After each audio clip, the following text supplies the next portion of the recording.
Hi, welcome to my channel. If you're new here, I'm just an American living in Germany that had a brain tumor, but none of that matters today. Because today, I was feeling a little bit creative, and I wrote a poem. This poem, you could say, was inspired by a job that I once had. Actually, more specifically, it was inspired by the people before me that had that job before me that I once had. This job was what I would describe as being exploitive, as it was a one-person shop, where you put one person as the front person so they can, take a bullet alone, get robbed alone, and definitely not go to the toilet. But that's besides the point. You see, when I was new, when I fresh came into that job position, I was really shocked by many things, but one specific was how approximately 1 in every 5 customers would come in and make some sort of comment or reference or even give me too much detail about how many managers, how many people were in that position before me, in and gone. I had no clue about the history of that shop when I applied for that job so that I could feed myself and pay my bills. But many of those customers and some even former managers were more than willing to come in and tell me their horror stories, some of which I would soon personally encounter on my own. But again, in the beginning, I wasn't sure how serious I could take a lot of these stories, even though they were piling up and coming in quite a few, quite often. But how seriously could I take somebody telling me it was a horrible job, it was a horrible company, and that they did horrible things when they're still coming in and handing cash to this horrible company? I was confused.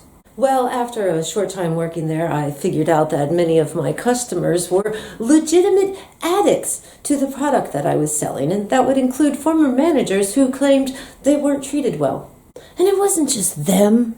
Apparently this place had such a bad history.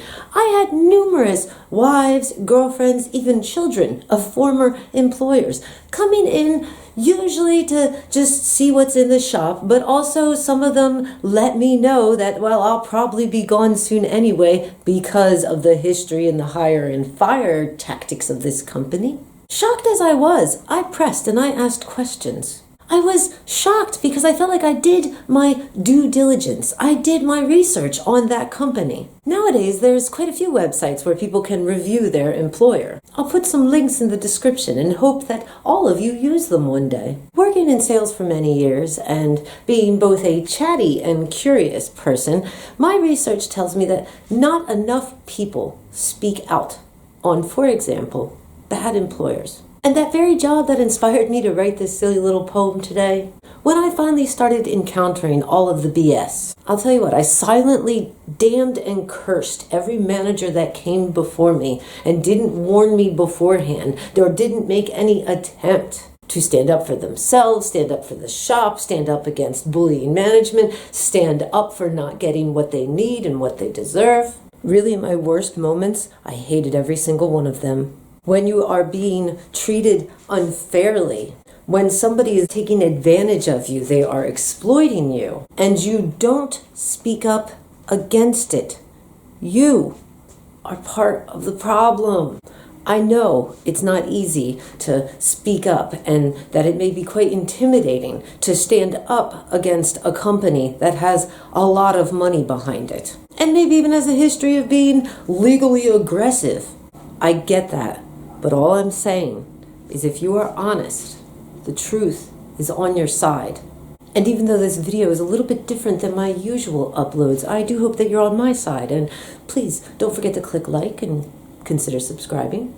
And with no further ado, I wish to give you this poem that is for anybody who is leaving a bad job, one where they were treated unfairly, maybe put even in illegal working conditions or told to do illegal things.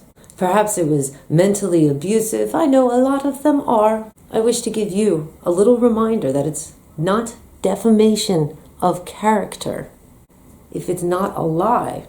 And if it was so bad that you're leaving because it's unhealthy for you, don't you think it's fair that you inform others, or I should say, warn others in some way? Let's get into it. It's not defamation if it's true. You see, sometimes when you treat people badly, sometimes that can backfire on you, because karma can be a bitch, especially if you happen to be the type of company that gets rich off of treating humans like garbage. And it's not defamation if it's not a lie. And the dirty truth coming out when a disgruntled worker leaves should come as no surprise. You see, if all workers spoke their truth, then things would have to improve. As these substandard companies are exposed and removed, it's not considered slander if it's correct. So when you do it, speak clearly and be honest when you reflect. Because that knowledge that you share can both help and prepare the next person applying who is completely unaware. And don't let companies and all their money make you afraid. They should have treated you better if they wished to be better portrayed. You help only them with your silence, when it's actually we workers who need to build an alliance and take down these bastards with our defiance. I'm just saying, please don't be part of the problem. Be part of the solution. Please don't be silent when what is needed is actually a revolution. I appreciate you being here and listening to myself.